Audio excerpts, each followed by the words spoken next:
गुड़गांव से सुबह सुबह हम पहले, चूँकि मकर संक्रांति 14 तारीख था, तो सबसे पहले हम मैया के तट पे गए। वहाँ स्नान और वहाँ शिवलिंग का जलाभिषेक किया और फिर गुड़गांव से वहाँ ढेर सारी मछलियाँ भी जल में देखने को मिली थी। और वैसे ही यूँ ही पूरे मैया में मछलियाँ तो हैं ही जो ऐसे ही दिखती हैं। फिर वहाँ से स्नान पूजन करके मकर संक्रांति को हम आगे की तरफ अपनी यात्रा को जारी रखे और हर पल माता को याद करते हुए यूँ हम पथराड़ तक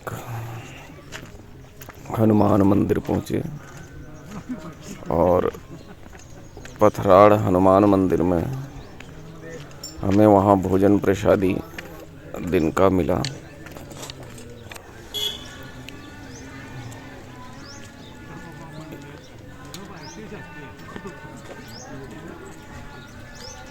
नर्मदे। शादी नहीं है नर्मदे। हाँ हाँ। आप देख उतार दीजिए, तैयार है काम मामला सब। यहाँ भोजन प्रसाद बहुत ही अच्छा मिला था, क्योंकि उस दिन एकादशी की तिथि भी पड़ रही थी, तो फलाहार के हिसाब से भोजन मिला था। और यहाँ भोजन करके फिर हम आगे की तरफ अपनी यात्रा को जारी रखें।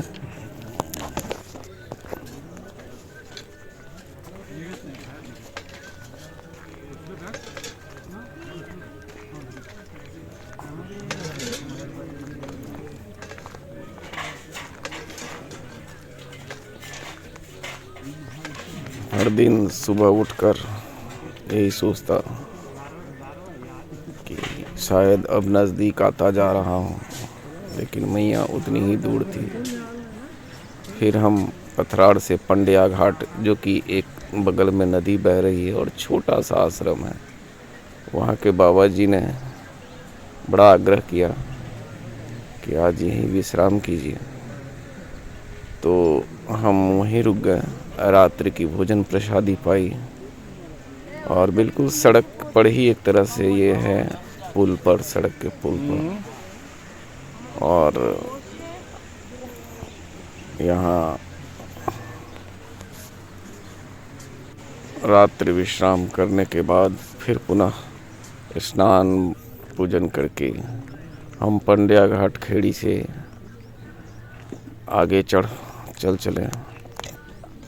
आज हमें धारेश्वर और विमलेश्वर होते हुए ओवड़वाह तक आना था। धारेश्वर महादेव शिवलिंग है, विमलेश्वर में विमलेश्वर महादेव का शिवलिंग है। यहाँ अलग अलग सिद्ध महोदय, ऋषि मुनि ने साधना की है। बड़ा ही मार्ग जो है सो सुंदर दिख रहा था, पगडंडी ही, लेकिन दृश्य प्राकृतिक।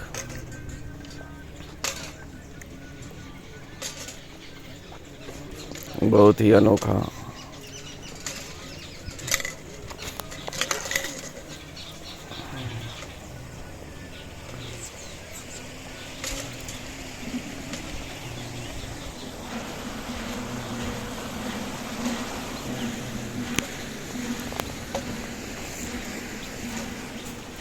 फिर हम थोड़ा बीच बीच में थक जाते तो कहीं थोड़ी देर के लिए विश्राम भी कर लेते थे, क्योंकि अब उत्तर तट पे थोड़ा दूर दूर आश्रम है और वहाँ तक नहीं पहुँचे तो फिर कुछ भी मिलना असंभव हो जाता है।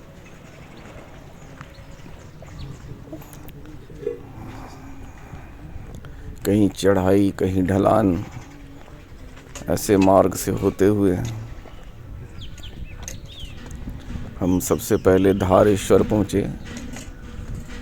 और धारेश्वर में धारेश्वर महादेव का महादेव का मंदिर है जो बिल्कुल मैया के तट पे है।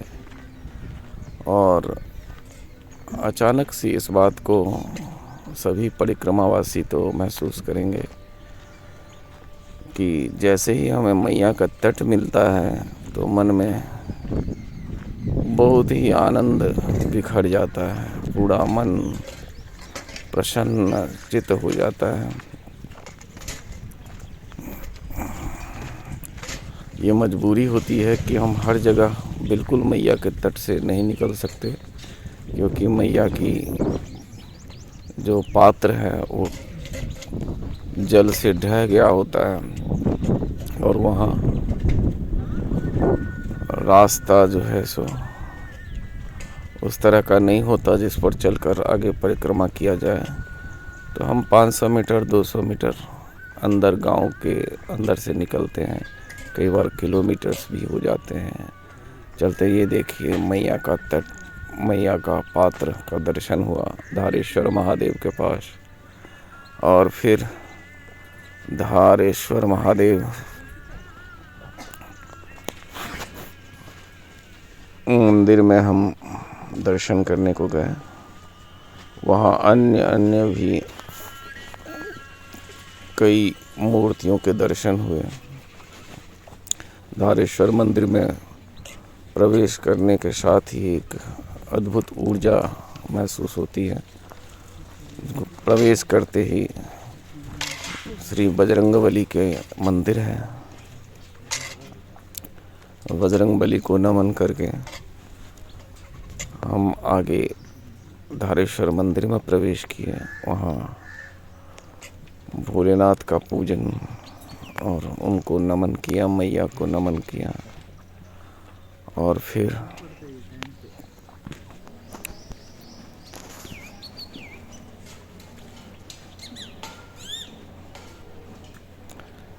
हम आगे विमलेश्वर के लिए चल पड़े, लेकिन रास्ते में विमलेश्वर 1.5 किलोमीटर दूर था और अलग रास्ते में पड़ता था।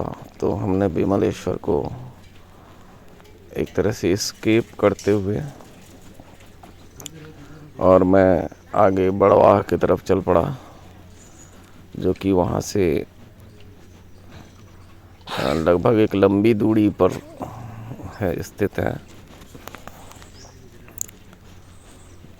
और बरवाह एक तहसील, एक शहर है और बड़ा व्यस्त शहर है। वहाँ नागेश्वर महादेव का मंदिर है, जो रेवा कुंड मैया का वहाँ कुंड भी है, पपीता के छोटे कुंड के बीचों बीच स्थित है। बहुत ही अद्भुत मंदिर है। और लेकिन फीट तक का हमने मंदिर और उसमें का दर्शन रात्रि में तो नहीं किया। बड़े सुंदर, सुबह में हमने ऊपर से ही मंदिर का दर्शन किया, बहुत ही सुंदर।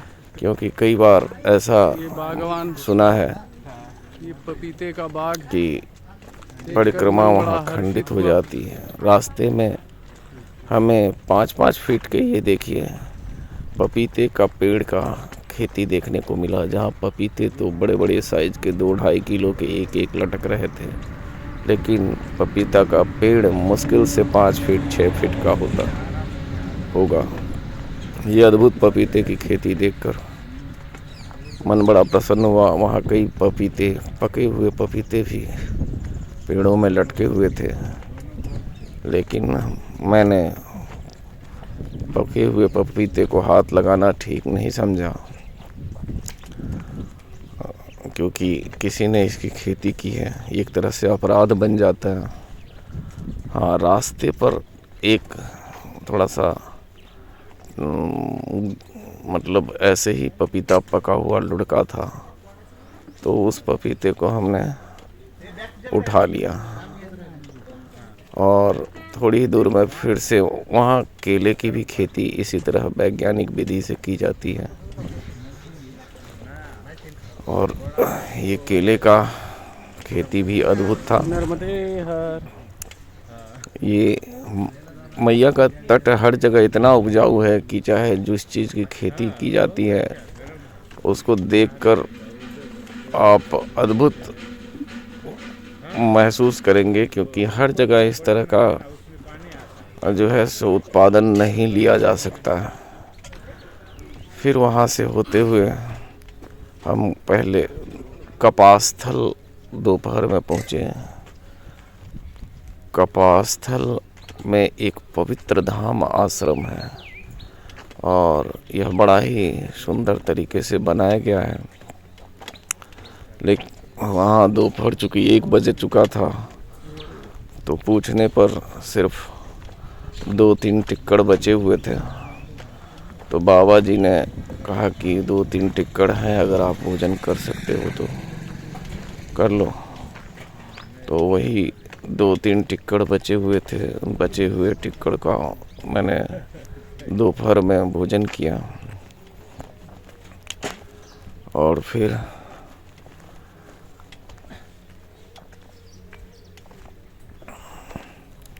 थोड़ी देर विश्राम करने के बाद फिर से आगे बढ़ चले।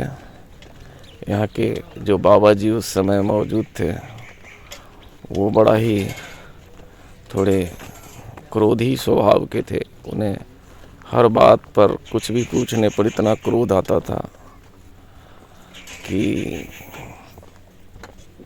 बताना मुश्किल है। फिर वहाँ से हम चलते हुए वड़वाह की तरफ बढ़ पड़े और चूँकि लंबी दूरी हो जाती है 24-25 किलोमीटर, जहाँ तक मेरे चलने की क्षमता है वो मुश्किल से 10 से 15 किलोमीटर मैं चलता हूँ। लेकिन यहाँ मजबूरी में 25-25 किलोमीटर चल तो लेता हूँ, लेकिन वहाँ किसी तरह मैं बड़वाह पहुँचा और बड़वाह में पहुंचकर वहाँ रात्रि में भोजन प्रसाद नागेश्वर मंदिर के सामने मिला। वहीं जिन्होंने भोजन प्रसाद कराया था उनका जन्मदिन था, तो वो भी अपना जन्मदिन का उत्सव भी उन्होंने मनाया।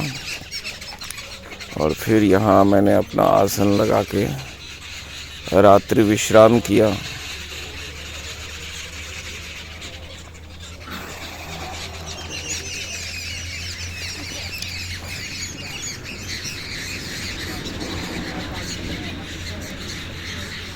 सुबह स्नान और पूजन, मैंने जैसा बताया था कि नागेश्वर मंदिर जो है सो रेवा कुंड के बीच में स्थित है। तो वहाँ कई बार मंदिर में जाने से पहले आपको कुंड पार करना होता है, तो ऐसा कहा जाता है कि आपकी परिक्रमा खंडित हो सकती है। इसलिए मैं ऊपर में जितने स्थित मंदिर हैं सभी का दर्शन किया और नागेश्वर महादेव का मैं ऊपर से ही शिखर दर्शन और कुंड का दर्शन किया, सबको करा रहा हूँ। ये मंदिर है मुख्य और ये रेवा कुंड है। इस रेवा कुंड के ऊपर ही मैया का प्रभु भोलेनाथ का मंदिर माता के साथ विराजती हैं। तो दूर से ही मैंने इनके दर्शन किए, नमन किया। और यहाँ की एक मैया थी, उन्होंने कहा कि आपको अभी बहुत लंबा जाना है तो आप थोड़ा सा जो है सो बाल भोग वगैरह कर लो। तो उन्होंने थोड़ा पोहा, एक केले दिए और कुछ पोहा और एक केला मैंने उन्हें रास्ते में के लिए ही रख लिया, क्योंकि आगे कुछ भी नहीं मिलना था। 25 किलोमीटर तक वहाँ बड़ेल तक जाना था, जो रास्ता लक्कड़कोट के जंगल और कुंडी होते हुए जाता है।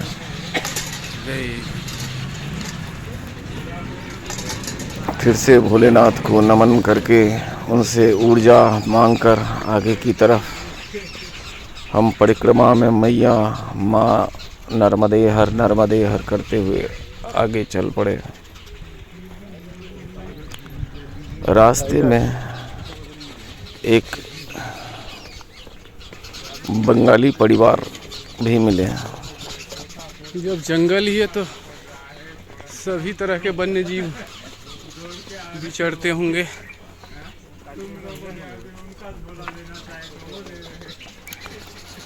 जो अपने पूरे परिवार के साथ परिक्रमा कर रहे हैं, उसमें 5 बड़े और 2 बच्चे भी हैं।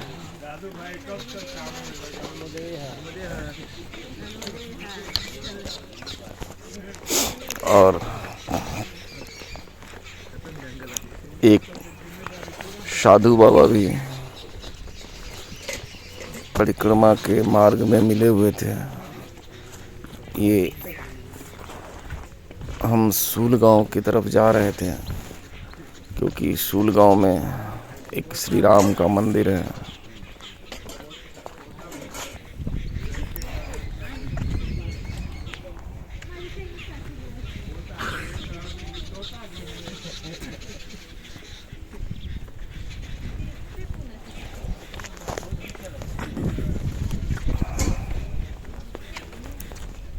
ठीक नागेश्वर मंदिर बरवा से 10 किलोमीटर चलने के बाद शूल गांव आता है। तो मंदिर में हमने वहाँ दर्शन किया और वहाँ पूजन करके एक गृहस्थ थे जिन्होंने भोजन प्रसाद कराई। वो गृहस्थ अपने घर ले गए और घर में जाकर उन्होंने गरम गरम पूड़ियाँ और साथ में वो क्या कहते हैं कढ़ी, ये दोनों चीज़ का दिन का भोजन करवाया। और फिर हमने प्रभु के दर्शन किए। दर्शन करके हम अपने मार्ग में, परिक्रमा मार्ग में फिर से आगे की तरफ बढ़ चले। बहुत ही अद्भुत श्री रामचंद्र जी का मंदिर है और वहाँ छोटे छोटे शिवलिंग भी विराजते हैं। फिर हम जंगलों के मार्ग से होते हुए कई चेतावनी को पढ़ते हुए जंगल में आगे बढ़ने लगे। और यहाँ ज़्यादातर झाड़ी नुमा या फिर एक तरह से सागवान के वृक्ष का जंगल है। और फिर एक लंबी दूरी तय करने के बाद हम कुंडी गांव पहुंचे थे। कुंडी कोई एक तरह से यहाँ मंदिर नहीं है, लेकिन बहुत जंगल यात्रा तय करने पर कुछ आदिवासी टाइप के लोग वहाँ अपना घर बनाकर रहते हैं।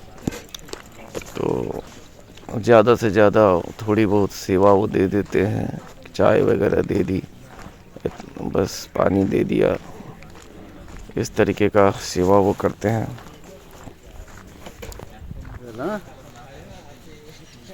इसी जंगल को लेकर के बहुत ही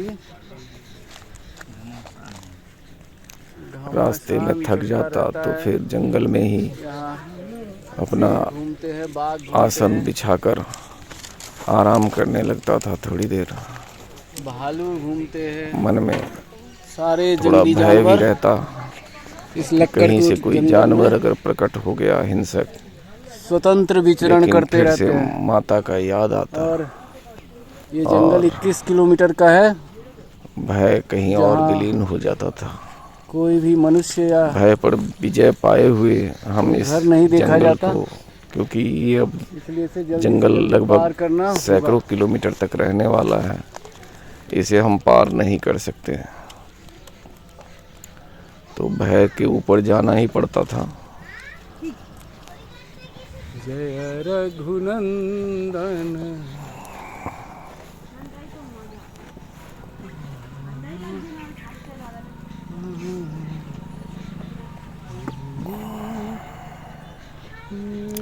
ये रास्ते में एक जो है सो हनुमान जी का छोटा सा, ये मंदिर नहीं है, यूं ही किसी साधु ने स्थापित किया था।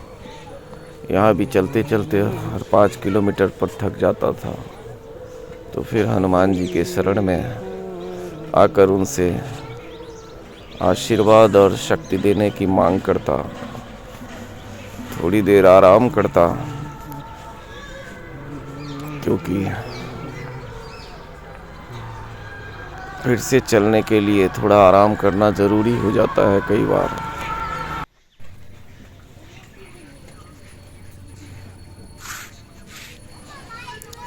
बहुत ही अद्भुत दृश्य। और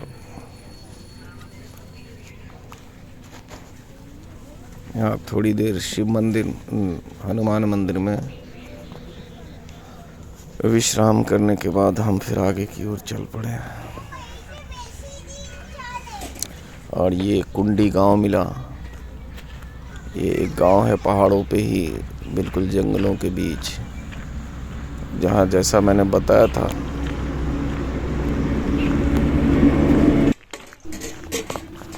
देख सकते हैं पशुपालन मुख्यतः इनका मुख्य व्यवसाय है।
नर्मदे हर। अरे बाबा जी को पहले तो फोटो लेने दो।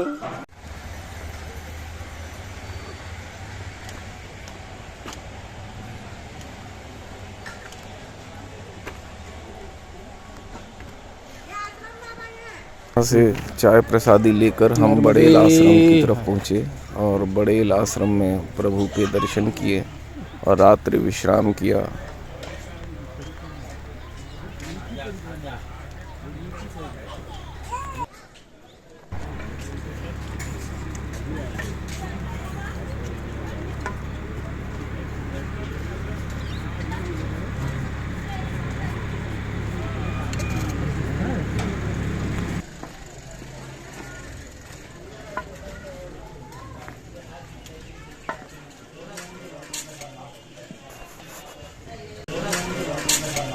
अगले दिन हम बड़ेल आश्रम से पीपरी आश्रम की तरफ चले, जो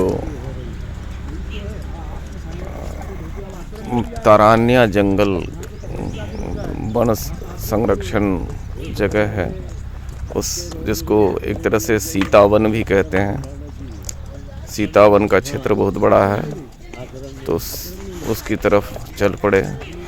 सीतावन में कहा जाता है कि वहीं मुनि के आश्रम में लव और कुश का जन्म हुआ था।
मेहंदी खेड़ा से बढ़ते हुए हमें एक महात्मा मिले, सन्यासी मिले। उनसे मुलाकात हुई, थोड़ी देर तक हम साथ में हैं। उनके साथ सत्संग करते हुए आगे बढ़ रहे थे और तरानिया जंगल के अंदर हम चलने लगे। उन्होंने ही ये बताया कि असल में सीतावन यहीं से शुरू है और सीतावन का वो अद्भुत दृश्य हम देखते हुए आगे चल रहे थे।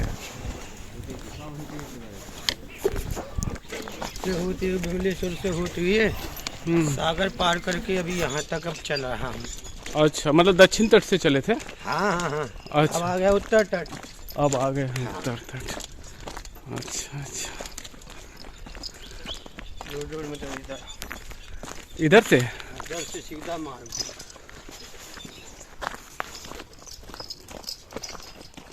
हरे कृष्णा राम राम।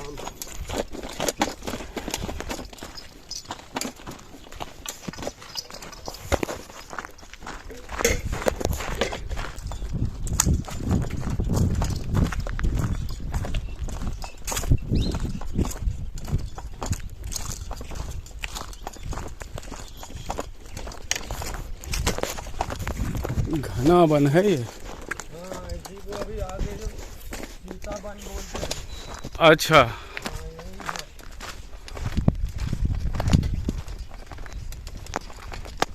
असल में जिस बंगाली परिवार का मैं चर्चा कर रहा था तो वो यहाँ पे ही चलते हुए मिले थे। पहले ही मैंने इसकी चर्चा कर दी थी, लेकिन वो यहाँ मिले थे।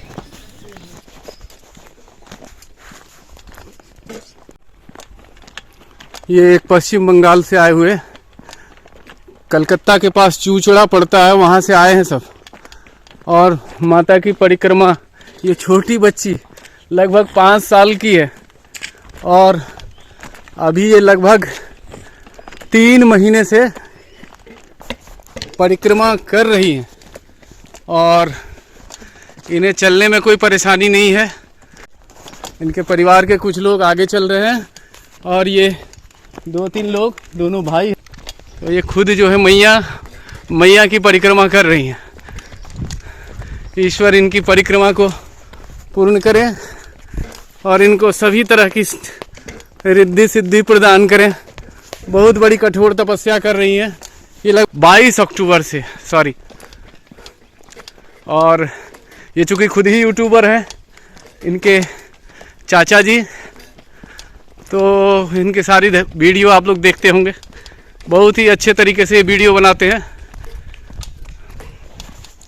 नर्मदे हर, वो 11 साल का है और ये 5 बरस की मैया है और चल रही हैं लगातार 3 महीने से, बिना रुके बिना थके। नर्मदे हर।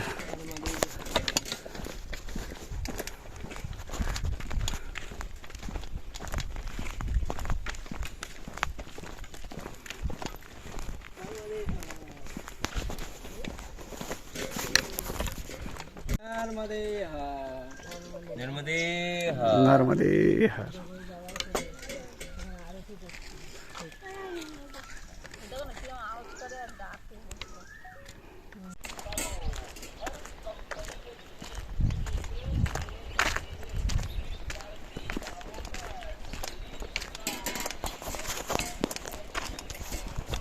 ये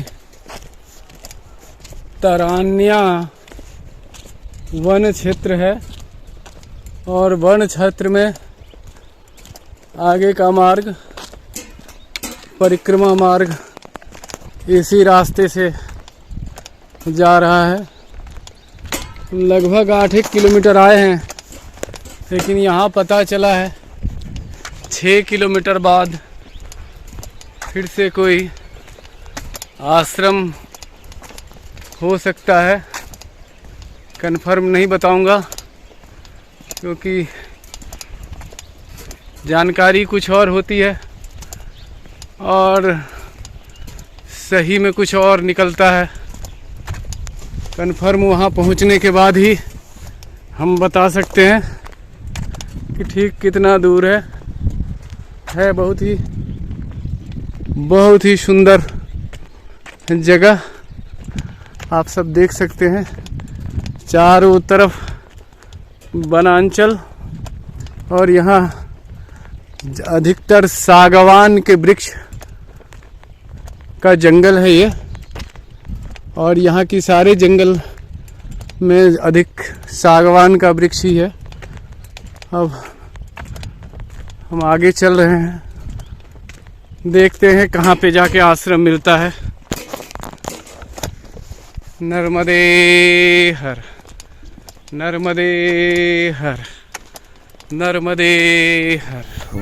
उन्होंने मुझे 2-4 केले और कुछ और फल के साथ तिल के लड्डू दिए खाने के लिए। मैंने बाल भोग किया और आगे बढ़े, लेकिन संयोग ऐसा था कि जंगल में कहीं भी कोई आश्रम नहीं था, और ये जो परिवार है वो अपने लिए जो कुछ भी रास्ते में वन क्षेत्र में मिल जाता, कहीं सेम मिल जाती, कहीं आलू मिल जाता, कहीं चावल किसी आश्रम से लेकर रखते हैं, ताकि रास्ते में अगर बच्चों को भूख लगी तो वो उन्हें बनाकर खिला सकें।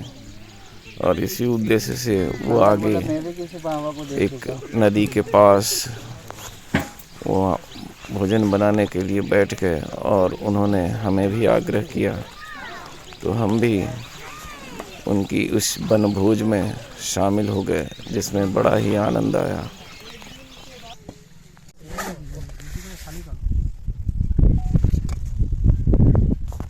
পরিবেশন চলছে, ঠিক আছে। মায়ের ভোগ লাগানোর পরে এবার সবাই একে একে বলবো, তারপরে প্রস্তুতি চলছে। নর্মদে হর, ভজন করো, ভজন করো।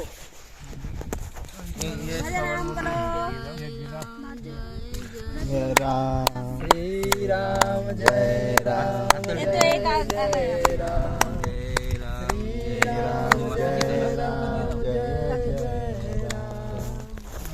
श्री राम जय राम जय जय राम, श्री राम जय राम जय जय राम, श्री राम। कोई बात नहीं है प्रभु, सब हो जाए। नर्मदे हाथ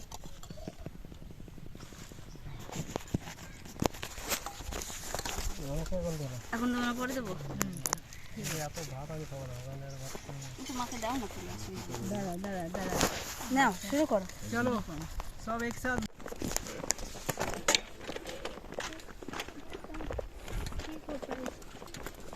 फिर वहाँ भोजन प्रसादी लेकर के हम आगे चल पड़े।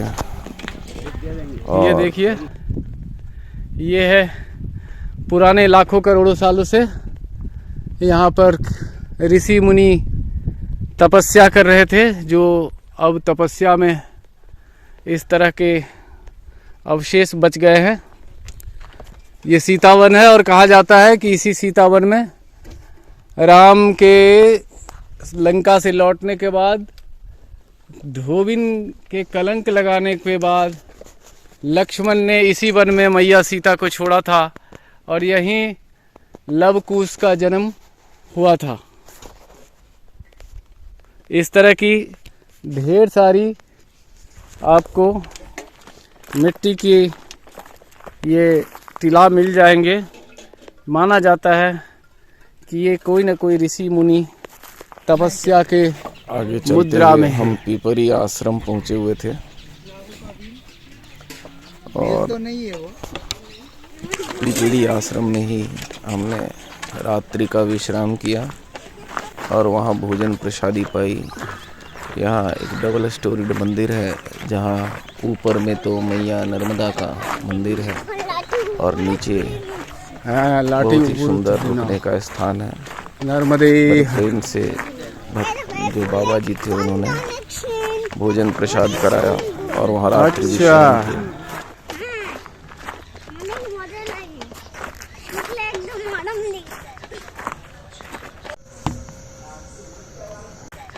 दूसरे दिन हम पीपरी आश्रम से जयंती माता के आश्रम के लिए निकले, क्योंकि आज मौनी अमावस्या भी है। तो वहीं सीतावन तो चल ही रहा था, वहाँ लव कुश की जन्मस्थली का एक सुंदर सा मंदिर है। वहाँ मंदिर में श्री सीताराम, लक्ष्मण और माँ का दर्शन करते हुए, भोलेनाथ के दर्शन और प्रभु हनुमान जी का दर्शन करते हुए हम आगे बढ़े।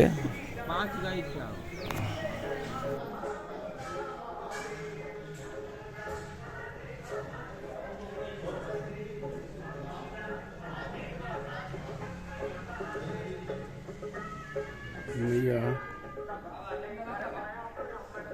दया कर माँ,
वैज्ञानिक विधि से खेती चल रही है। पुराने जमाने की खेती नहीं है, आधुनिक खेती।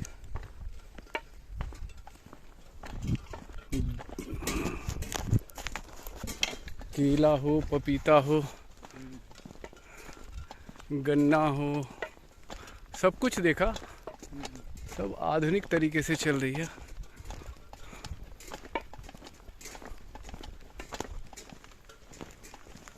जी मिले जो महाराष्ट्र से आए हुए हैं, और बाबा जी बड़े ही भक्ति के साथ अपनी परिक्रमा कर रहे हैं, बिल्कुल नंगे पैर चल रहे हैं। और वहाँ से होते हुए हम रतनपुर मंदिर तक पहुँचे थे, जिसमें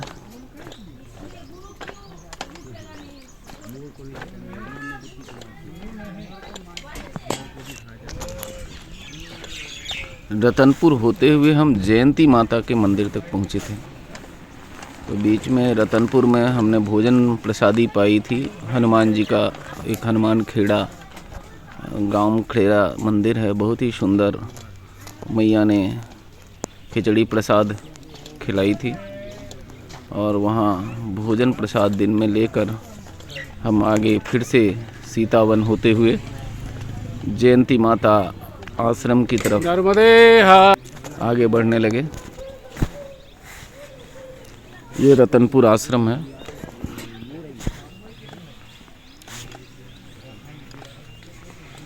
जयंती माता एक बहुत ही प्रसिद्ध मंदिर है, जहाँ परिक्रमावासी का तो मार्ग ही है, जहाँ अलग अलग जगहों से भी लोग जयंती माता के दर्शन करने आते हैं। ऐसा माना जाता है कि जब महिषासुर मर्दिनी के रूप में माँ जगदम्बा ने महिषासुर का वध किया था, तो महिषासुर पर विजय करने के पश्चात वो थक गई थी, और इसी स्थान पर उन्होंने आराम किया था। इसलिए जयंती माता बहुत ही प्रसिद्ध मंदिर है। रास्ते में बावड़ी खेड़ा पड़ता है, यहाँ एक छोटा सा आश्रम है। बस चाय वगैरह की सेवा वो देते हैं। वो लेते हुए हम लगातार 25 किलोमीटर के आसपास चलते हुए हम जयंती माता के आश्रम तक पहुँचे।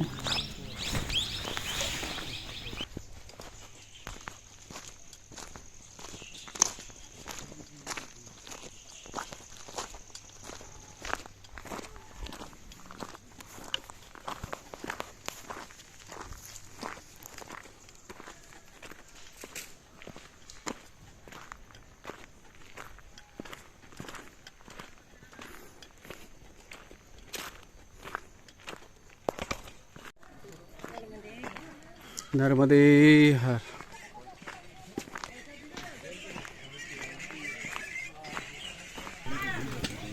माता का दर्शन तो यूँ कर लिया था शाम पहुँचते हुए जयंती माता का, लेकिन नर्मदे नहीं हो हर। पाया था क्योंकि शाम हो चुका था। तो रात्रि में यहीं हमने आरती की शाम की और भोजन प्रसाद पाया, यहीं विश्राम किया माँ के पास। सुबह फिर से स्नान वगैरह करके माता के मंदिर में गए और जयंती माता के बढ़िया से दर्शन किया। वहाँ आरती चल रही थी और उन्हीं के मुखार बिंद से जो आरती कर रहे थे पंडित जी, मैंने ये कथा सुनी कि मैया ने जब महिषासुर मर्दनी के रूप में महिषासुर का वध किया, उसके पश्चात यहीं इसी स्थान पर उन्होंने विश्राम किया था। ये अद्भुत कथा वहाँ पंडित जी से सुनी और मैया का आरती वगैरह लिया, प्रसाद वगैरह पाया। और चूँकि यहाँ से निर्देश था कि बिल्कुल उजाला होने पर ही हम आगे लक्कड़कोट की झाड़ी के द्वारा आगे जाएं, तो आज कुछ लेट भी हो चुका था। लगभग 9 बजे 9:30 बजे के आसपास हम यहाँ से निकले माता से आशीर्वाद लेकर। लेकिन वहाँ पता चला कि यहाँ एक भैरव गुफा भी है जिसका दर्शन बहुत ही अद्भुत है, बहुत ही सिद्धिप्रद है।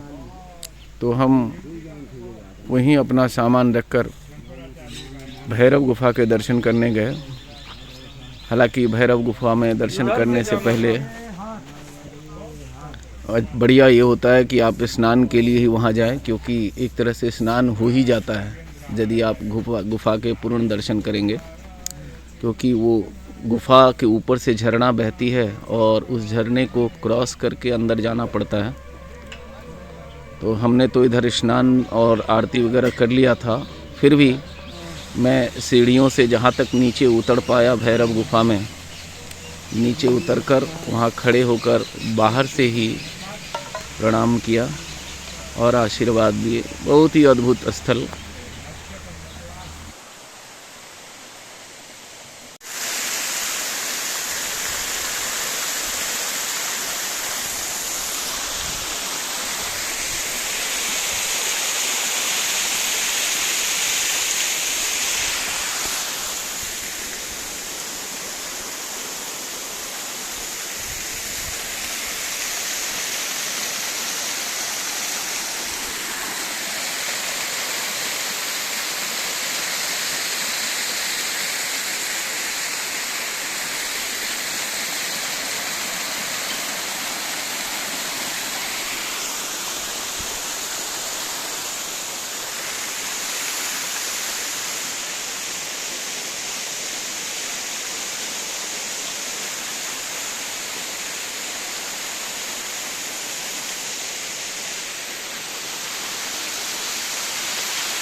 इधर ओम भ्रम भैरवाय नमः, ओम भ्रम भैरवाय नमः, भ्रम भैरवाय नमः, ओम भ्रम भैरवाय, ओम भ्रम भैरवाय, ओम भ्रम भैरवाय, ओम भ्रम भैरवाय,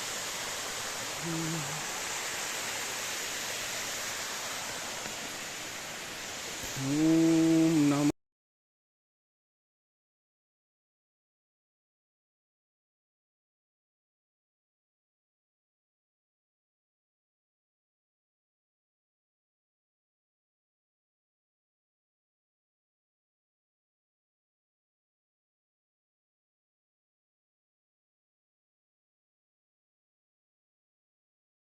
ना फामा खेड़ी की तरफ जाना है। हम लोग अभी जयंती माता मंदिर के पास से निकल रहे हैं। अभी अभी भैरव जी की गुफा में दर्शन किए और अब शुरू हो रहे हैं पामा खेड़ी, जो कि 22 किलोमीटर इसी दुर्गम पहाड़ों के रास्ते से हमें जाना होगा। और इस मार्ग में बहुत ही वन्य हिंसक पशु भी विचरण करते हैं, तो इसीलिए दिन में ही निकलने का आदेश था। अब देखते हैं मैया की कैसी कृपा है। वहाँ से लक्करकोट की मुख्य झाड़ी होते हुए हम निकल रहे थे, जहाँ जल भी नहीं मिलता है। लगभग 10 किलोमीटर चलने के बाद एक हैंडपंप मिला था और उसी हैंडपंप के पास फिर से वो बंगाली जो परिवार हैं वो अपने बच्चों के लिए भोजन बना रहे थे। उन्होंने आग्रह किया तो हम भी वहाँ उनके साथ दोपहर का भोजन प्रसाद पाया। वैसे हम जब जयंती माता से चले थे तो जाकर मैंने बाबा जी से वो जो वितरण कर रहे थे बाल भोग, उनसे ऐसा कहा कि मेरी शुगर की लेवल कम हो जाती है तो कुछ थोड़ा सा मुझे दे दीजिए। तो उन्होंने प्लास्टिक की थैली में मुझे थोड़ा सा पोहा दे दिया था। वो पोहा मेरे साथ था और मैं उसे बड़ी ही इमरजेंसी के लिए रख रखा था। और लेकिन बीच में ये देखिए सुंदर सभ्य बंगाली परिवार, वो अपने बच्चों का इतना ध्यान रखते हैं। असल में 2 बेटे हैं, 1 बहू है और 2 उनके पोते पोती हैं। और खुद राय जी इन सब की सारी व्यवस्थाएं देखती चलते हैं।